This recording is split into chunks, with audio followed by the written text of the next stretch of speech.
Preguntémosle al diputado Giordano qué piensa de esto. ¿Les parece? Esta cuestión me parece del siglo XIX, ¿eh? Y es un diputado relativamente joven. Qué terrible. Y tenemos al diputado Andrés Producto de la Giordano, mala que también calidad es de la educación joven en Chile, pues. y que queremos que venga de inmediato. ¿Por qué no escuchamos las disculpas? ¿Les parece si escuchamos las disculpas de la diputada María Luisa Cordero mientras pasa el diputado Andrés Giordano para que comentemos con él también si le parecieron sinceras o no? A mí vamos a mostrar las disculpas públicas de la diputada En Radio Cordero. Conquistador, ¿no?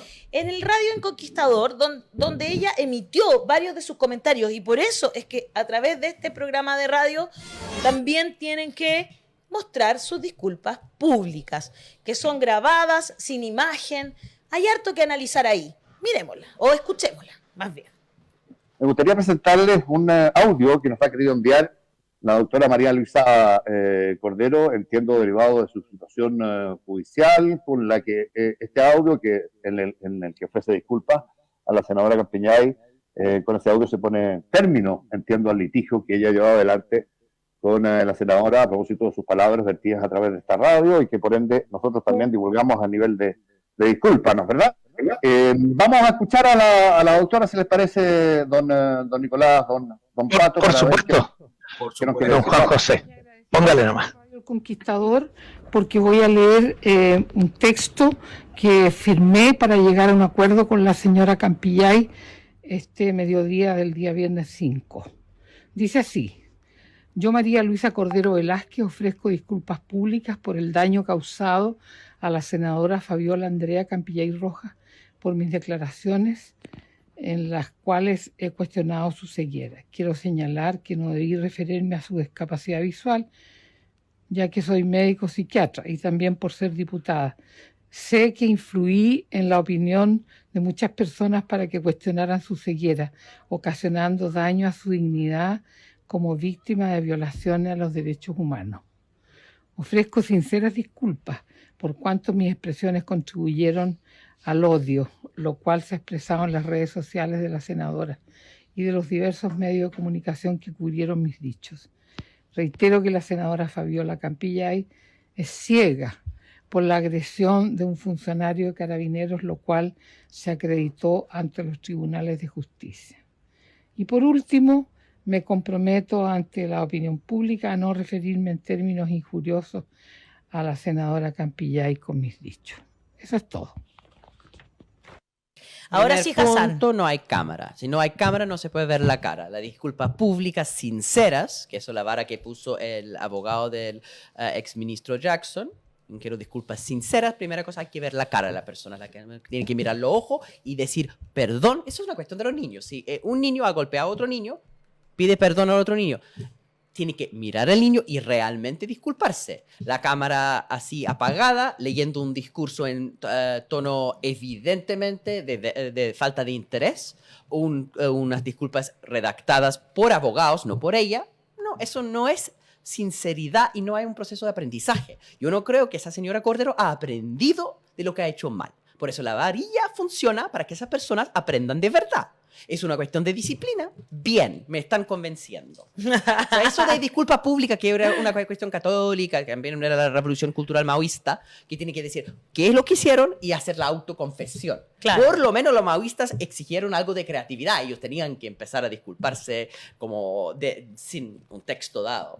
Pero esto no, varilla, definitivamente. Yo en eso comparto con el Partido Republicano. ¿Qué pasará? ¿Qué pensará nuestro diputado Andrés Giordano, que está aquí presente en el estudio? ¿Cómo está, diputado? Muchas gracias por estar aquí. Buen día, diputado. Y gracias por venir. Así yo sé que está con poco tiempo, así que lo voy a llevar rápidamente a los temas que queremos conversar, pero cortito. ¿Qué le parece esto de la diputada Cordero? Si le cree esas disculpas. Hay una parte que a mí me parece interesante, que es que ella dice que ella es diputada. Por supuesto, ese es su abogado el que lo dice en realidad, pero dice que es diputada y que por lo tanto se da cuenta que sus dichos generan un discurso de odio y por lo tanto mucha violencia en contra de la senadora Campillay. ¿Le cree usted o no le cree? Yo me quedo con las palabras de la propia senadora Campillay, que ha señalado que la verdad que no le parecen unas disculpas sinceras, sin embargo toma el hecho como lo que es, parte de un procedimiento judicial que termina con abogados recomendándole y redactándole una carta de disculpas de dudosa sinceridad. Y dudosa sinceridad porque si uno recuerda también, las agresiones sí fueron hechas a rostro descubierto, en una conversación pública, difundidas por medios de comunicación, digamos, de manera descontrolada. Y además recordemos que durante todo ese tiempo, la doctora Cordero, diputada de la República, jamás mostró ningún ápice de arrepentimiento. Es más, repitió varios episodios similares en otro tipo de situaciones donde su incontinencia verbal la empujó nuevamente a agredir a otras personas en el marco de lo mismo, dentro del Congreso, donde tiene inmunidad parlamentaria, pero donde efectivamente sus palabras, y eso sí me parece que es un reconocimiento interesante por parte de sus abogados, de que efectivamente hay una responsabilidad mayor en quienes ostentamos un cargo público cuya visibilización tiene impactos en la opinión pública. Exactamente, o sea, el discurso de odio tiene una característica, no solo es, o sea, todos los discursos son discursos de odio, pero no podemos ir a la casa de las personas y decirle, oiga, no tengo un discurso de odio. Sin embargo, aquellos que tienen un cargo, que ostentan una credibilidad en las personas, tienen el deber de cuidar muchísimo más sus palabras, y ahí yo concuerdo plenamente con eso, y es lo que se estudia también esto. Entonces, es interesante que también los tribunales lo tomen en consideración, fíjate. Tal cual. Y también hay que decir que acá, en nuestro sistema jurídico, cuando se trata de jurio, calumnia, lo primero que tratan de conciliar, y sin esa etapa de conciliación, la persona que profirió estos epítetos manifiesta un arrepentimiento o dice yo tuve la voluntad de ofender, la contraparte no puede negarse a esa acción. Claro, y ahí se cierra todo. Entonces no es que la senadora Campillay hubiera dicho no le creo, sigamos, vamos a juicio. No puede. No. Porque ella ya ofreció disculpas. Querido diputado, usted es integrante de la Comisión de Trabajo. Oiga, lo vimos ahí cuando se pararon y se fueron, que no le habían avisado, me acuerdo, un sector, lo vimos acá en el programa.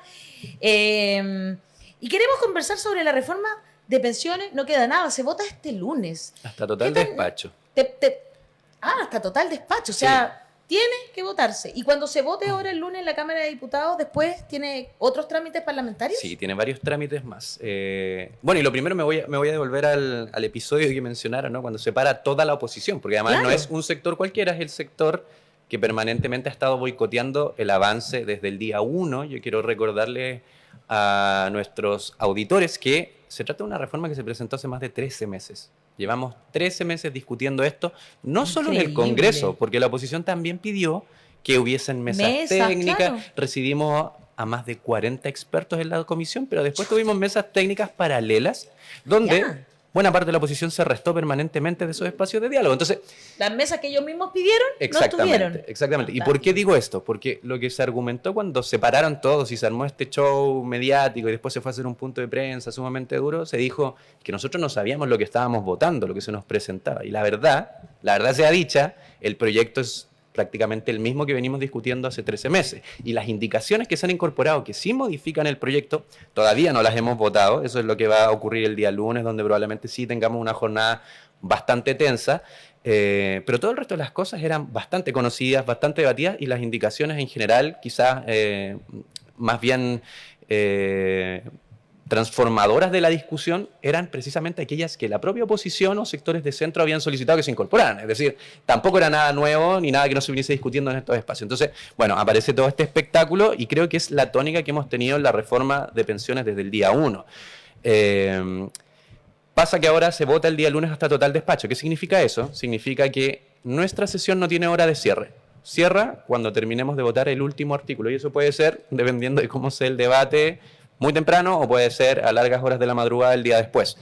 Y luego de eso sí tiene más trámites. Eso, sí, pero me parece que... A mí también me parece que está bien ya después de 13 ya meses, bueno, por favor. Ya está bueno. La gente, hace 13 meses que hay personas que están esperando que su PGU suba un poquito, ¿no? En estos 13 meses yo me he dedicado a ir por el territorio y lo único que nos pide la gente es que por favor hagamos que esto avance, y la gente no tiene toda la vida para esperar. Mucha gente lamentablemente nos ha abandonado en el trámite de esta reforma. Yo les he contado varias veces acá que yo sé perfectamente, como de experiencia familiar propia, mi padre falleció con una pensión de 170 lucas y eso es algo que ninguna familia puede soportar. Exacto. Entonces uno quiere avanzar. Faltan? Luego de esto, suponiendo que terminamos de votar en algún momento de la próxima semana, el día lunes, esto tiene que pasar a la Comisión de Hacienda. Algunos de sus artículos, aquellos que significan un gasto para el Estado, se tienen que discutir en esa comisión. Probablemente sea un espacio igualmente agitado. Hay varios parlamentarios que ya han anunciado también el mismo sesgo opositor a la reforma y probablemente se generen debates así de amplios. Y luego de eso tiene que pasar a la sala.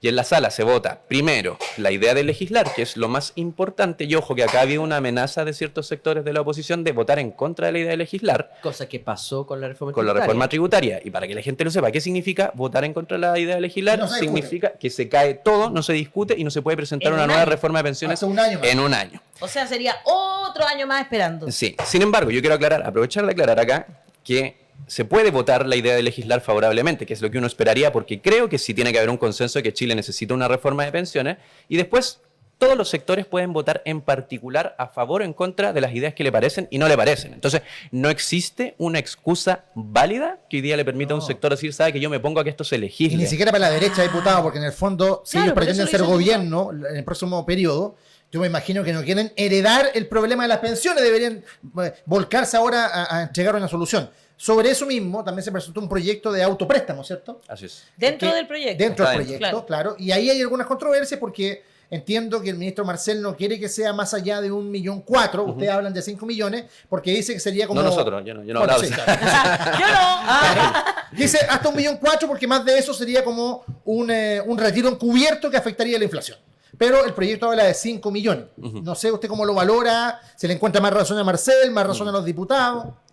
Yo no encuentro una razón particular para que en realidad esto sea tema dentro del marco de una reforma de pensiones. O sea, lo primero que quiero decir es que esto no mejora en nada el resultado de la pensión, que es mi preocupación central. Hoy día hay personas jubiladas que tienen pensiones autofinanciadas en promedio de 150 lucas.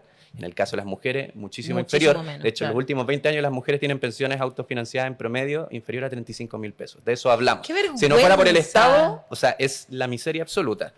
Entonces, esa es mi preocupación central. Se ha instalado el debate del autopréstamo como algo importante de discutir en el marco de la reforma de pensiones. Y bueno, a estas alturas lamentablemente parece que es una alternativa que no se puede soslayar.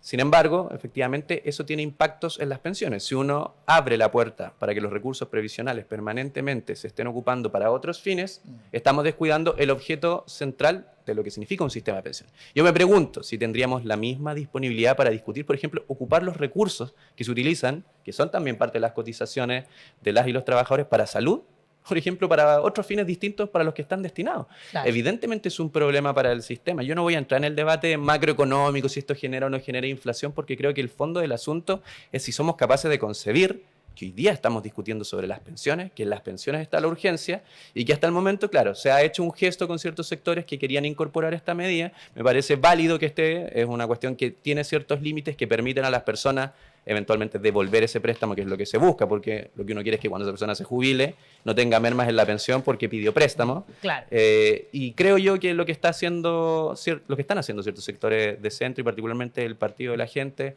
obedece más a una lógica populista que verdaderamente entrar en el debate de las pensiones. Sí, claro, yo también concuerdo con eso. El proyecto entonces, al menos ayer, lo que más o menos a mí me quedó claro, que es 3-2-1, yo tenía un error de concepto ahí. Era o 1-2-3. O 1-2-3, claro. Sí, es más 1-2-3. Es más 1-2-3, claro.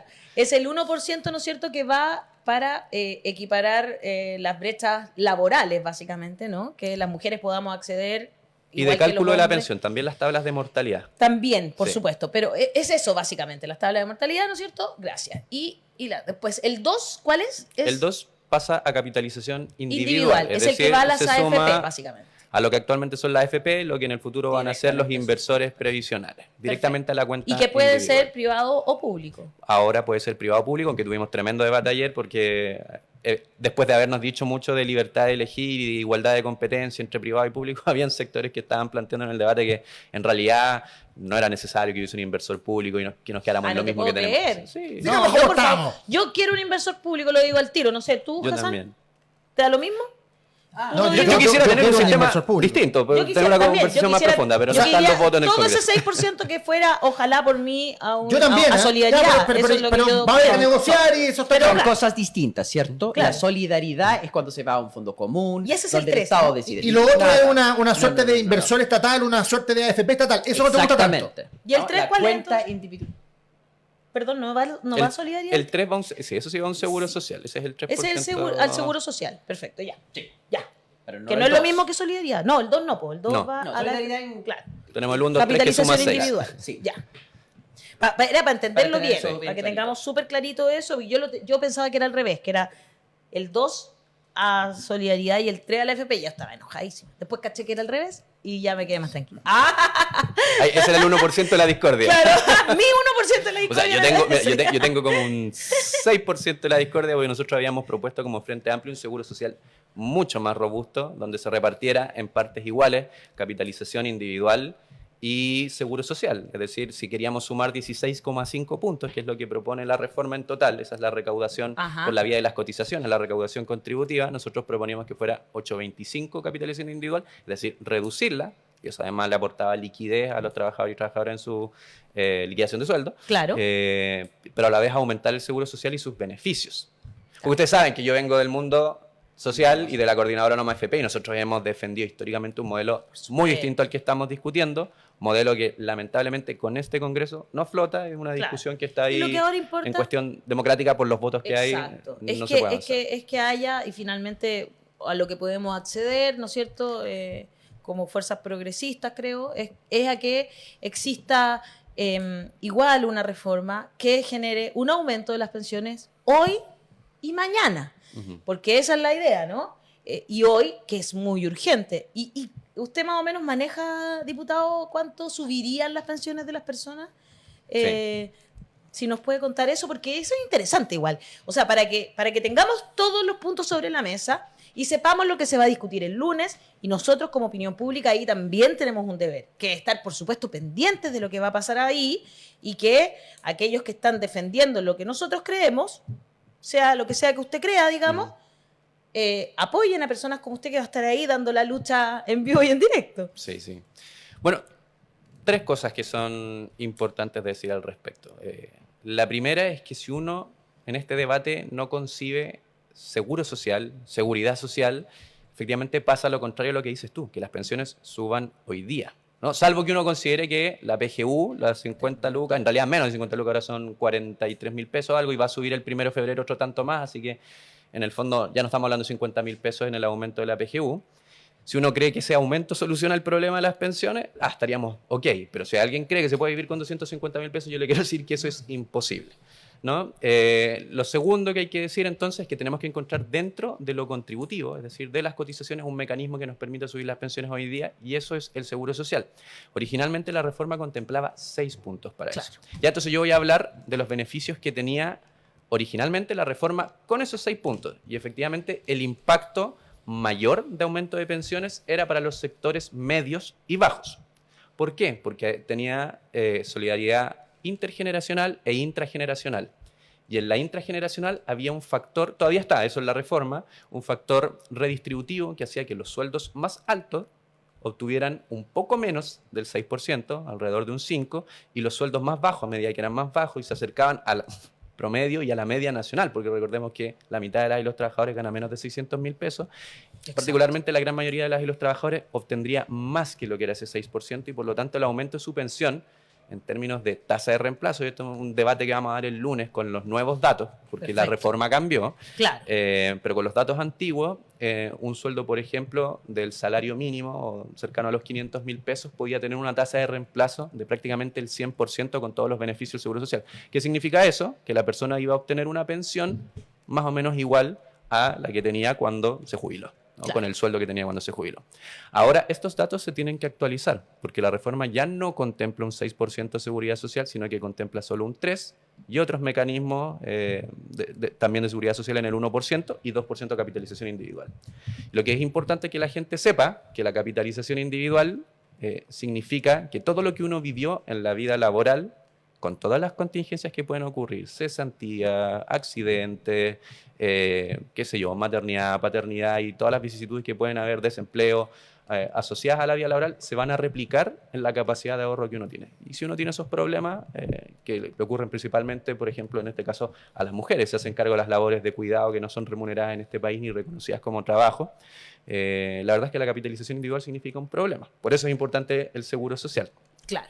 Entonces, bueno, como se ha aumentado la capitalización individual, muy a pesar de lo que yo creo, ¿no? Y de lo que acabo de señalar, y se ha reducido el seguro social, efectivamente sus beneficios van a también verse reducidos, y eso es algo que vamos a conversar el día lunes, donde el gobierno ha comprometido un informe sobre tasas de reemplazo con las nuevas indicaciones, para ver cuánto han disminuido los beneficios. Y yo creo que esto es lo que la ciudadanía debería ponerle mucho ojo, que siempre va a ser preocupante que en pos de estos acuerdos, a veces medios salomónicos, han estado mucho conversando, por ejemplo, en prensa, me preguntan todo el día, ¿y usted está de acuerdo con el 3.3? Y yo estoy diciendo, no, estamos discutiendo el 1.2.3 en este momento, porque no hemos ni siquiera terminado de ver cómo esto beneficia a las pensiones, y ya me están preguntando por un acuerdo que parece más salomónico que técnico o político. Entonces, necesitamos ver los números, necesitamos que la ciudadanía ponga ojo, porque a veces los acuerdos, por más de que consigan los votos, mucho.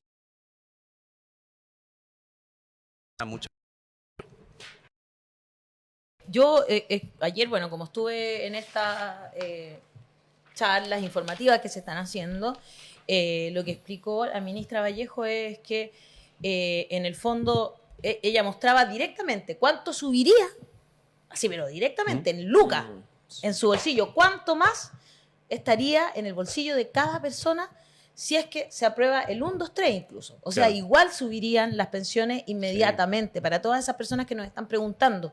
Sí, subirían de inmediato para todas y todos. Solo que, bueno, las mujeres hay un caso curioso porque las mujeres a los 65 empiezan a recibir la PGU, a pesar de que la jubilación es a los 60. Eso es extraño, creo yo. Esa brecha es rara. No tiene ninguna justificación. No tiene ninguna justificación, exacto. Es inentendible. Sí. Entonces, es como muchas mujeres decían eso ayer, ¿no? Que estaban jubiladas y que recibieron una pensión de algunas 120 lucas habiendo trabajado 40 años de profesora. Es mucho. Es demasiado poco. Entonces, vaya Rodrigo. Entonces fue interesante. Todos recibían muchas lucas en su bolsillo, dependiendo de cuánto tiempo también. Y porque esa es otra de las típicas frases que se dicen por ahí como al voleo, ¿no? Es que yo no voy a solventar a esos que no trabajaron nada. Con mi plata yo he trabajado 45 años.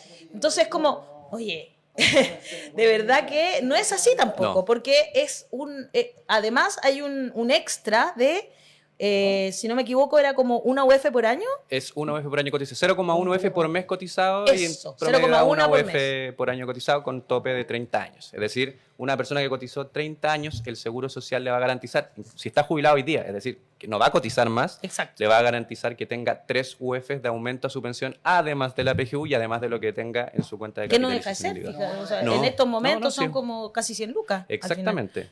El promedio de aumento, dependiendo de los casos, dependiendo además del género, radicaba más o menos en 100.000, 140.000 pesos, dependiendo de la cantidad de años que cotizaste, etcétera, ¿no? De aumento de pensión estamos hablando. Claro, no de pensión, no de la pensión, claro, que es súper claro. Nosotros no estamos contentos porque usted reciba 100 lucas, sino que porque va a recibir 100 lucas extra de lo que ya recibe. Extra, eso es muy bueno. Ojo, y una cosa que es muy importante, que con la reforma se termina lo que hoy día ocurre, que hayan pensionados y pensionadas bajo la línea de la pobreza. Eso es un factor que es muy importante. Yo me acuerdo que Hassan lo explicaba muy bien. Lo de que las pensiones son bajo la línea de la pobreza. Sí, lo explicaba muy bien en nuestras charlas, que no quiero recordar porque lo hacíamos. Porque me da pena. Lo quiero mover un poco de esto, es muy interesante, por supuesto, porque hay otro aspecto de la contingencia que me gustaría saber su opinión, porque tal vez, bueno, todas estas cosas son legales. El punto es que uno tiene que tratar, desde mi punto de vista, de ir arrinconando estos espacios, porque ha ocurrido, particularmente en la región metropolitana, lo denunció el senador Osandón, y es verdad, de que en algunos municipios, donde hay alcaldes que no se pueden repostular, están contratando a figuras de cierto renombre para después postularlas a la condición de alcalde. Pasó en Puente Alto, efectivamente, donde se contrató hace un tiempo Carla Rubilar, ahora es candidata. Pasa en la Florida, donde está contratada Cecilia Pérez, que seguramente va a ser candidata. Y claro, legalmente está todo perfecto, pero esas contrataciones son con segundas intenciones. Claro. No sé qué opina usted. como lamentablemente muchas de las cuestiones que terminamos discutiendo en el último periodo tienen que ver con esta defensa. No, si está todo legal, es todo en norma. Claro. Y efectivamente muchas de estas cosas son legales. Yo creo que el compromiso con hacer las cosas distintas, y acá también quiero vincularlo con otra cosa, ¿no? Como con qué criterios uno se reúne o no se reúne con determinados lobistas en sus casas, por ejemplo, y conversa sobre contingencia nacional con actores involucrados de ciertas industrias, si eso legalmente tiene que ir o no tiene que ir en el lobby. ¿Qué le parece a usted? A mí me parece que, independiente de que sea legal, la forma de hacer la política distinta parte por la voluntad. Yo al menos, que he tenido en muchos momentos solicitudes por lobby con ciertas industrias, a veces me lo planteo, pero he llegado a la convicción de que como parlamentario tengo que escuchar distintas visiones y reunirme con distintas formas de personas que representan distintas formas de pensar, claro. Pero tengo que dejarlas registradas, porque así como yo tengo el derecho y en muchos casos el deber de hacerlo, por ejemplo, a mí me solicitó reunión la asociación de FP. Ya, Finalmente ellos mismos me la cancelaron, porque creo que fui un poco duro con ellos en la sesión de trabajo y que consideraban que no valía la pena. Te lo juro, me solicitaron reunión por lobby, se la aceptamos y después ellos la cancelaron. Ay, qué buena. Pero así como nosotros tenemos el derecho, más allá de que nos guste o no nos guste reunirnos con la ciudadanía, tiene el derecho a saber lo que sus parlamentarios, sus autoridades políticas están realizando. Y eso es una definición de cómo uno actúa con transparencia. Eso es lo que nosotros al menos hemos tratado de llevar adelante el equipo y es la opinión que manifestan todos los espacios. Entonces, todo legal, todo en norma, aquellas cosas, pero claro, las segundas intenciones muchas veces son las que obligan a pensar en cambios legislativos que nos hablan, lamentablemente, de cómo todas las áreas grises y todos los espacios que no quedan regulados finalmente se pueden ocupar para el abuso. Tal cual. Bueno, ahí contamos que renunció Rubilar, pero renunció porque ya destaparon esto. Si no, no hubiera renunciado. Está muy claro.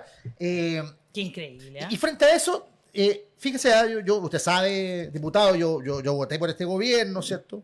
Sí, nuestro gobierno. Tenemos un pensamiento también crítico, acá nadie anda con pompones, ¿cierto? En este programa, pero evidentemente que tenemos una sensibilidad compartida en algunos aspectos con este gobierno. Entonces, a mí me parece tan raro esta defensa corporativa de las cenas con Salaquet. Se podría haber salido tan fácil de esto diciendo, ¿sabes que nos equivocamos? Vamos a transparentar todo, vamos a superar nuestros estándares, creo que esto se contradice con las promesas de campaña, así que lo vamos a hacer mejor. Pero cada vez que se hace una defensa y cada vez que aparecen nuevos argumentos, yo creo que se enreda más este túnel sin salida y el gobierno se metió solo en un zapato chino. Sí, y se generan suspicacias que a veces pueden ni siquiera tener fundamento, pero se generan. Exacto. Se generan en toda la ciudadanía. Para eso existe la ley de lobby, para que no se generen. Exactamente. Claro. Entonces, yo creo que ahí sí, efectivamente hay una deficiencia en términos de reconocer que esto fue un error y que se tiene que enmendar y que no requiere necesariamente, al menos, como decía yo, desde la perspectiva de la voluntad política, una reforma legal. Sí, vamos a tener que probablemente meternos en la cancha de revisar la ley del lobby para hacerla más restrictiva todavía aún. Pero eso no significa que esto no pudo haber sido previsto como una cuestión que finalmente impacta en la percepción de cómo se actúa con transparencia frente a los ojos de la ciudadanía. Y eso creo que es fundamental si uno quiere estar en política y si uno quiere comprometerse con hacer las cosas de una manera distinta. Comentarios tenemos. Carlos Mondaca dice, diputado, no abandone el 1+3. El 1, importante para las mujeres, siempre perjudicadas con argumentos falsos. Ejemplo, que ellas no trabajan, por eso su poca pensión. Y sin ellas no hay actividad económica. Verónica dice, me jubilo este 18 de enero. No te queda nada, ¿No le queda nada? ¿Una semana? ¿Me sirve la reforma? Pregunta. Y Paulina R. dice, más fortalecimiento al Estado y todos ganamos.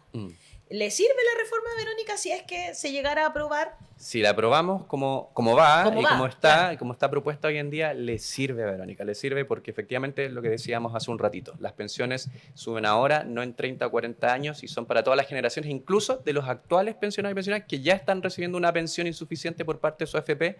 Bueno, ahora serían parte de este nuevo sistema y con el Seguro Social podrían tener el aumento que ha sido comprometido. Y lo segundo, quiero referirme al 1%, es muy importante porque pone un tema que causó quizás un grado de extrañeza. ¿Por qué estamos hablando de esa lacuna en la reforma de pensiones? Yo creo que es una buena pregunta. Claro.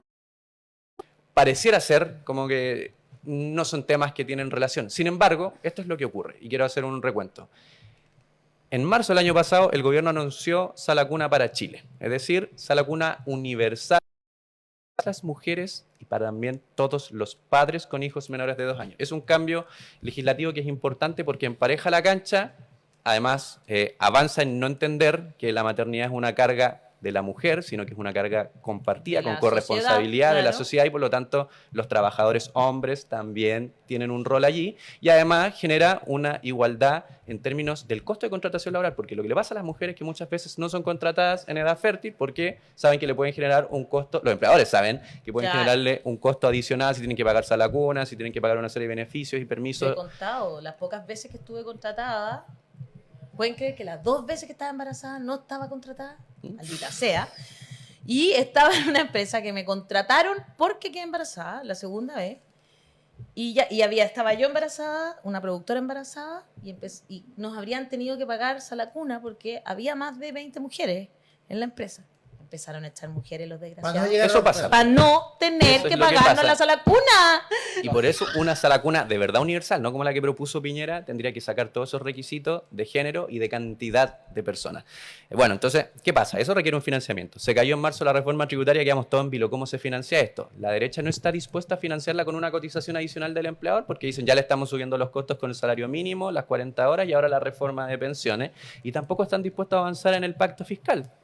Y mientras tanto tenemos este problema que también impacta por la formalización de las mujeres en las pensiones por las lagunas previsionales. Entonces, es una oportunidad positiva, es un tanto sorpresiva porque no había sido algo que se había discutido, pero nos permite hablar dentro del marco de la reforma de pensiones de una alternativa que también ataca uno de los factores principales que perjudica a las mujeres a la hora de entrar al mercado laboral, pero además hacernos cargo de la necesidad de emparejar la cancha en términos de cuidado en el mundo del trabajo.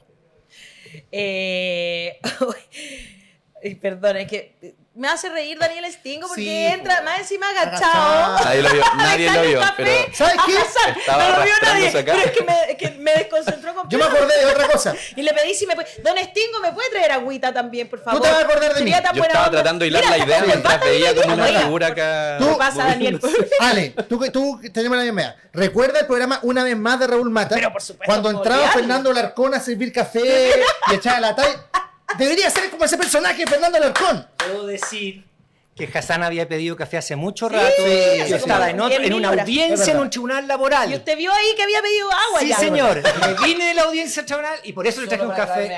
Pero Gracias, espero que Fernando. el trabajador no se haya visto perjudicado. No. porque El viniste a hacer trabajador café. probablemente va a ganar porque fue muy bien en el alegato final. Sí, señor. Eso, te creo completamente, Daniel Stingo, absolutamente.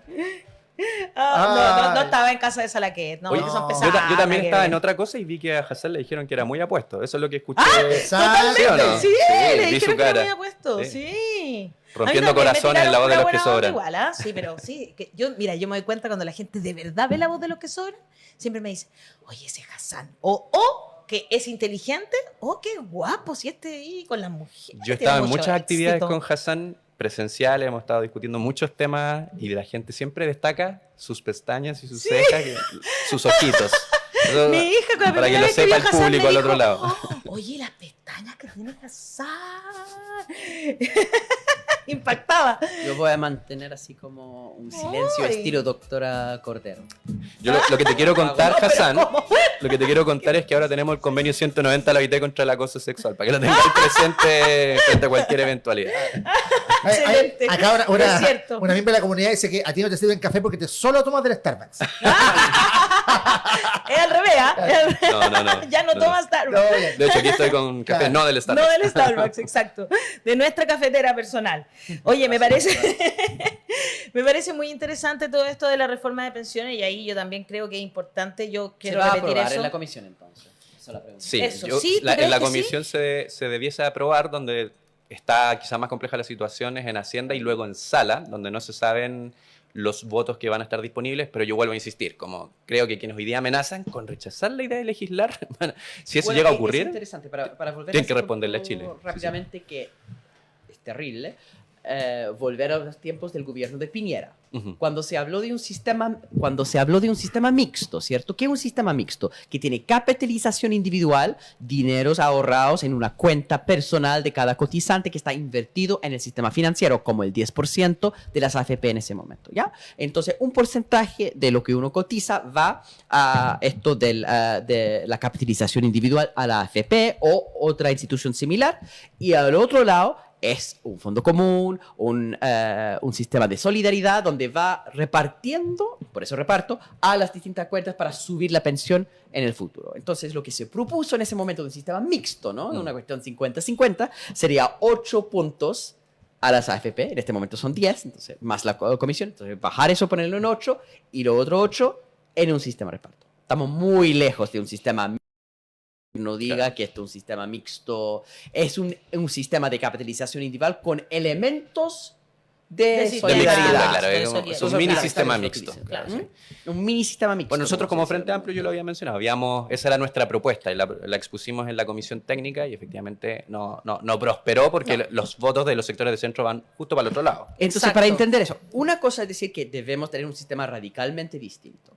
Eso fue desechado. Primer momento en que uno ve cómo son las mayorías. Segunda propuesta, un sistema verdaderamente mixto. Eso también está completamente desechado. Después uno dice un mini sistema mixto con algo de solidaridad que ustedes están peleando en ese momento. O sea, pero lo que dice la derecha Esa- es el modelo que sacan medio mañosa de Australia y Nueva Zelanda, donde la parte de contributiva a la pensión, cuando uno está cotizando, es un sistema completamente de capitalización individual, pero tiene una parte no contributiva que se paga con impuestos generales, eso sería la PGU, pero bastante generosa. Entonces, lo parece lo que está proponiendo la derecha, es solamente la parte PGU, O sea, y chao con todo lo demás. el punto que yo creo Eso es que podría pasar en la sala, yo creo. O sea, ¿Están dispuestos a ir tan lejos en una dirección el sector de que ceder? en el fondo el sector, claro, el sector que representa el gobierno tenía otra idea en la mente, sin embargo han cedido en este año de Sí. discusión. Entonces, claro, Sí, pero la pregunta derecha de no ha Casales, cedido en nada. La derecha no Absolutamente nada, no se preguntó movió un en milímetro. nada, en No, nada. no, Entonces, pero si ni un llega el agua al milímetro. río, es decir, cede, ¿cuál es la posición que la derecha está dispuesta a aceptar? Un sistema, mala copia de Australia o Nueva Zelanda, donde es puramente pensión no contributiva más alta y se mantiene tal cual como está la parte, parte contributiva para hacer solamente capitalización individual en el 10 puntos. ¿Estarían dispuestos a ir tan lejos? ¿Cuál es el punto, la línea roja para el gobierno o para usted. el oficialismo Sí. en el Congreso? Yo creo que la línea roja hoy día está en lo que estamos discutiendo en la comisión. Lo que puede ocurrir y lo que yo espero que eventualmente no ocurra es que hayan votos en contra del seguro social como lo estamos concibiendo en esta fórmula 1, 2, 3, que es lo que ya efectivamente se va a someter a votación. No se va a someter a votación el 6% original. Que ojo, yo quiero decir algo, la reforma parte concediendo ya muchas cosas, ¿no? Por supuesto, por eso parte con hice con esta el- perspectiva de como, ok, incorporemos muchas de las ideas de los distintos sectores políticos en esta reforma. Entonces, no parte siendo una reforma probablemente que represente la mayoría de las ideas de quienes hoy día somos parte del oficialismo. Parte diciendo, ok, sabemos que necesitamos un consenso más amplio. Y aún así, esto se ha ido corriendo cada vez más hacia un modelo conservador. Que, ojo, toma estos dos ejemplos que dice Hassan de dos países versus la experiencia del 95% de los países que incorporan elementos de solidaridad en el pilar contributivo. Y uno no puede entender cómo no podemos mirar la experiencia comparada y decir, no podemos seguir en este sistema extremo de capitalización individual pura. Bueno, lo que puede ocurrir es que, espero yo, no hayan votos mayoritarios en contra de la idea de legislar. Esa es mi mayor preocupación hoy en día, porque eso significa que nos quedamos sin ningún tipo de reforma, ni buena, ni mala, ni más o menos.